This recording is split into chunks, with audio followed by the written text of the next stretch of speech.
My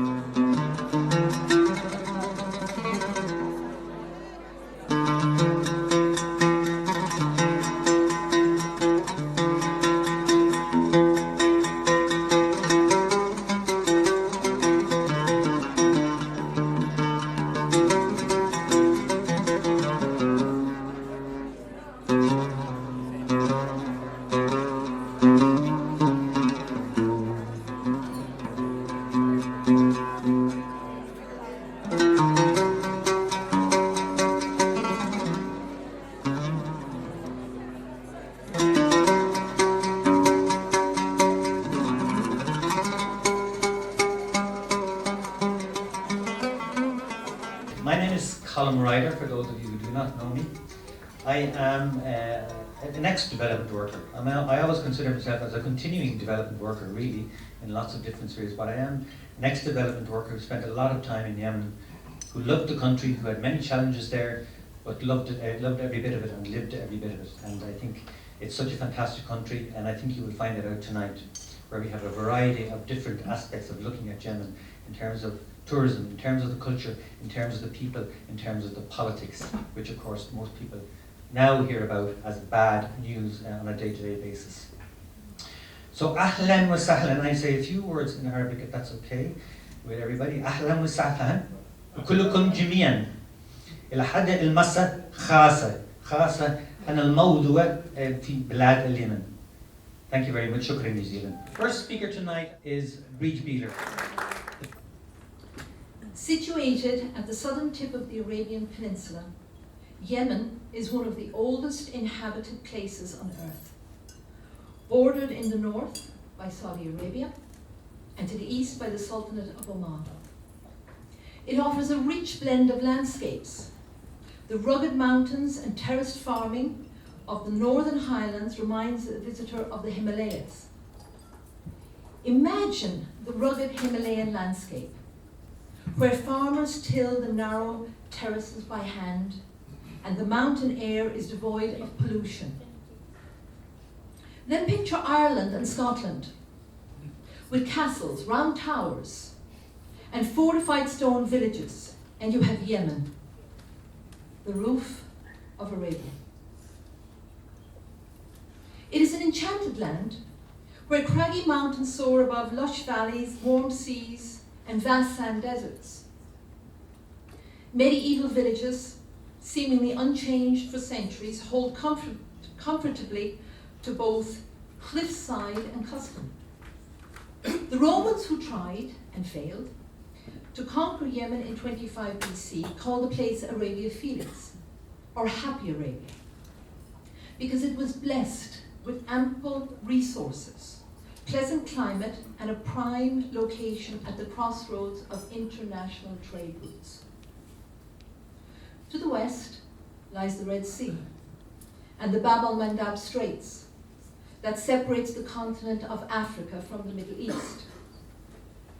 To the east lies the famed empty quarter, Arub al-Khali, the largest sand desert in the world, a desert the size of France, Belgium, and the Netherlands combined.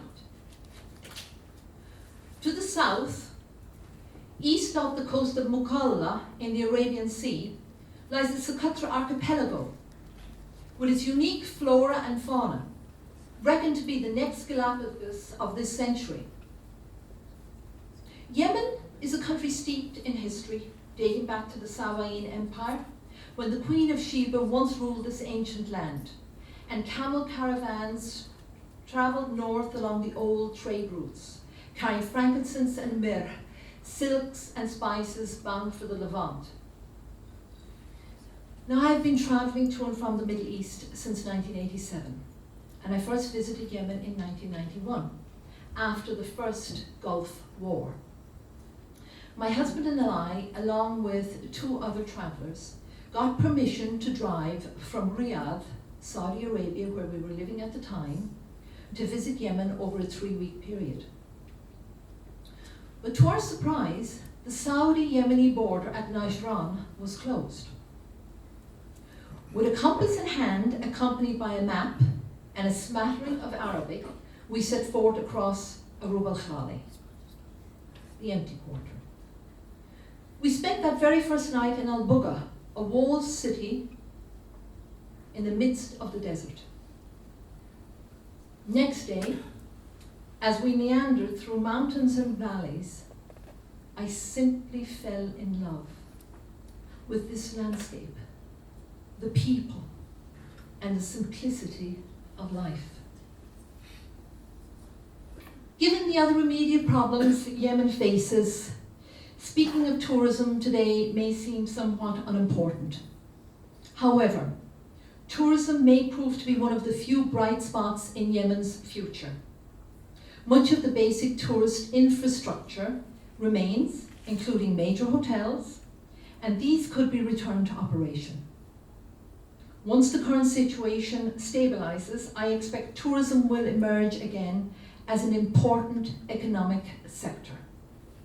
Realistically, of course, any major refurbishment of the tourism sector will require foreign investment. Thank you, ladies and gentlemen. My name is Vincent Durac. I'm a lecturer in Middle East politics in University College Dublin. And the event tonight, to my mind, has been enormously important in raising consciousness about what has been going on in Yemen for the last several years. It's a country that has been mired in conflict and is right now in the middle of one of the greatest humanitarian catastrophes of our times. And what has been significant about tonight's events is that it has brought together a number of people who are concerned enough to invest their time in learning more about what has been going on in the Middle East, and specifically in relation to the Yemeni conflict. My interest stems both from my professional background and also from the fact that I was fortunate enough to visit Yemen some years ago in the course of a research project, and it seems to me to be extraordinarily important that we focus on what is already a disastrous situation, but one which is growing worse on a week-by-week, month-by-month basis, and the more that can be done to raise consciousness in relation to this, in my opinion, the better. Unlike Brid's, dare I say, a poetic presentation, mine is going to be a little bit more nuts and bolts as so-called professor of so-called political science. It's not really a science anyway. We'll have it. Yeah, but nobody needs to be told, but you know, it's sometimes worth reminding ourselves of where we're talking about, and in particular where we're talking about globally, because Yemen, of course, in the Middle East, and I'm not going to make anything of this, but we tend to forget that Red Sea context. But where I really want to begin is by suggesting that the roots of the conflict that has been taking place in Yemen since 2015, if not earlier, lie in the events of 2011 and the aftermath of the uprising that took place in the country, as took place in so many settings across the Middle East. And I was chatting with Nawal earlier, and she asked me where I was going to begin, and I thought 1962 would be good, or possibly the Ottomans, but yeah, that is the 2-hour version. But in a shorthand sense, what we're talking about in many respects is a conflict that flows both from the events of 2011 and from the mismanagement or the failings of the transitional period that followed.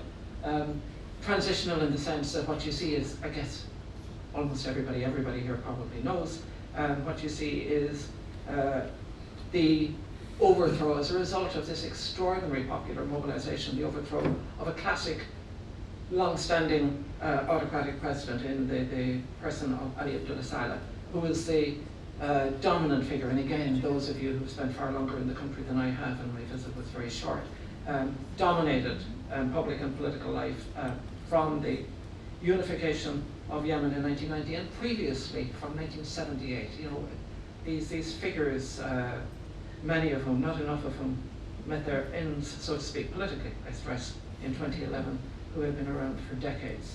And Saleh, as everybody knows, you know, ruled the country through a combination of co-optation and repression, relying on external sponsorship, relying on a small oil industry, and relying on a clientelistic and patronage sort of approach to public and political life.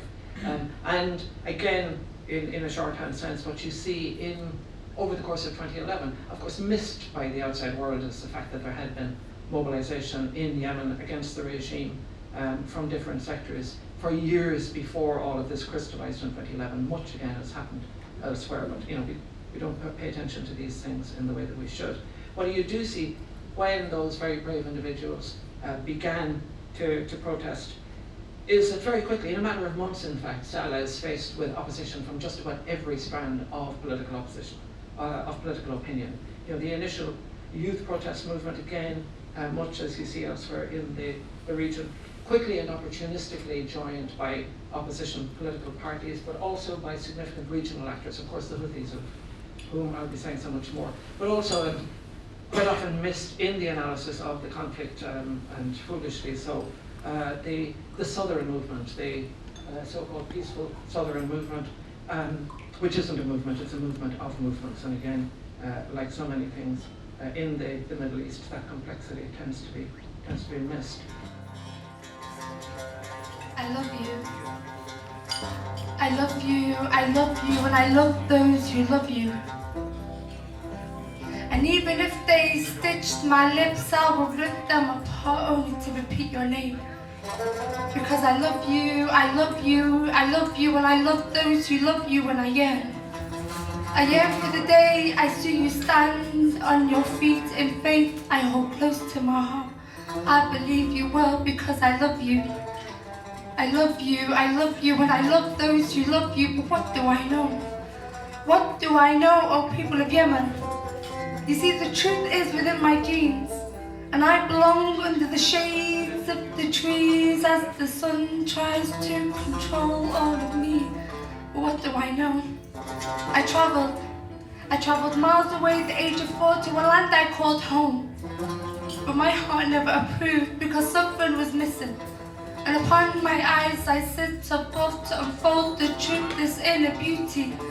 But so gracefully you sit, and you waved hello. You waved hello, but I never had the time to say goodbye. But you redefined in the style of your own, and you walked along simply, the life one designed and polished, with original history lessons that was taught to mankind. But so charming you fall, and you attract the eyes of those who don't know. And as I gazed alongside to the birds that chant early morning, rise, rise, people of Yemen, because your morning shift has begun. Oh people of Yemen, what do I know? So my name is Amin Atik. I'm a Yemeni Scouts writer, performance artist and an activist. So I was kindly invited to come to Dublin today to perform some of my work. So most of my poetry talks a lot about Yemen, and some of my poems is kind of to raise awareness about the conflict, but also to celebrate the Yemeni heritage and culture, but also to celebrate my identity as a British, Yemeni and Scouse young woman in the UK. The miracle upon the heaving sea, and that night time when we could sleep, dreamt a lifetime of unfolding dreams, and that star I remember, because I remember that star that lit to outshine them all. I just think it's really, really important, obviously living in the West, as well as raising awareness about Yemen, is that we also celebrate it. And I think that is part of the resistance. The more we celebrate our culture, the more we're actually talking about Yemen in a way that it invites an audience that doesn't know about Yemen to the space. And that is when we start educating each other about the situation in Yemen. But also I always question, if the war ended tomorrow in Yemen, it will take years to rebuild Yemen. So I think part of my responsibility as an artist is to kind of like secure and kind of like celebrate the cultural part and the artistic side of Yemen. I love you, and I love those who love you. For I am your complexion, and I am the dryness to your nose, and I am the shine to your forehead. But I am the daughter of an Arab, wandering in my own skin, yearning to return home.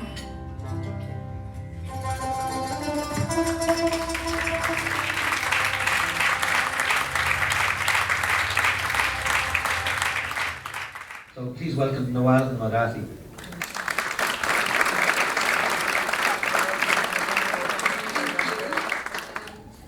of all, can I say that it's so wonderful to be in a room full of people who have been to Yemen and who know, have good memories of Yemen, and people who care to know more about what's going on in Yemen. So it's such a pleasure to be here to speak to you about it. So I'm going to give you a bit of a background about how I started reporting on conflict zones. It was in March. So first, I was working for the BBC already, but I used to make feature documentaries, mainly on, feature films in very safe places, let's say. But it was in March 25th, 2015, was it 15? Yeah, when the war began, in the very early hours of the morning, that my husband shook me awake when we were in bed. I'd just come back from a trip to Yemen to visit family. And my parents were in Yemen at the time. They decided to move back. And he woke me up and he was like, Nawal, there's a war in Yemen. War has broken out. I mean, there was already conflict, escalating in Yemen, but the Saudi intervention hadn't begun. And he woke me up to tell me that a 10-country coalition was bombing Yemen. So I remember calling my family, going on the BBC website first of all, and literally all there was on the BBC website was the headline that the Saudi-led coalition had started bombing Yemen, but there was no detail about what was actually going on or the events that led to this bombing campaign. And I remember calling back home. My parents were in Sana'a, in Faj'atan, which was where one of the biggest weapons stores of Ali Abdullah Saleh was based. So it was, one of the main areas that was hit in the beginning of the war. And I remember calling home and I could hear the thuds of the airstrikes in the background, and I could hear the children that lived in our house crying in the background. And when the war first broke out, the electricity was cut off in Yemen. So people in Yemen didn't know what was happening or who was attacking. So I spoke to my dad and he said, what's going on? I have no clue what's going on. And all I could tell him was that a 10-nation coalition was bombing Yemen, but I wasn't sure why, because the details hadn't come through. Now for the next few weeks, I'd call home every single day, a few times a day, and I'd hear about the latest school that's been attacked, the latest hospital that's been attacked, the latest civilian neighborhood that had been attacked. But it was so frustrating to go into work and nothing was being reported on. Now, it's not because my fellow journalists at the BBC, my fellow war correspondents were lazy. It was because the coalition had blocked any foreign journalists from going into Yemen. So even though they were trying very hard to go in, they couldn't go in. So 3 weeks into the war, my father called me, the same father who, by the way, wasn't very up for me becoming a journalist in the first place. He called me and he said, you know what, you have to come here. You have to come and report on what's going on because no one else can get in. And then it hit me that what's even worse than me not being able to show you how beautiful Yemen once was is that children like Mukhtar will never get to see the Yemen that I grew up in and the childhood that I had. So I'm going to show you a video. I have to tell you that it's a very, very hard watch. But it's a piece that I did from Hodeidah in 2016. And I warn you, it is difficult to watch. But I think it's really, really important for us to see what's happening in Yemen now. And hopefully, by you watching this, maybe you can share it with everyone you know and raise awareness as well. My name is Nawal Almaghafi and I'm a BBC correspondent and filmmaker. And it's been such a pleasure to come to Dublin to meet all the people who not only have been to Yemen and have beautiful memories from Yemen, but also who care to know more about what's going on. It's so refreshing to meet people that are so eager to learn more about what's going on in Yemen. I've just come back from Yemen. I was there 3 weeks ago, and traveling across the country, I kept seeing just how beautiful Yemen is.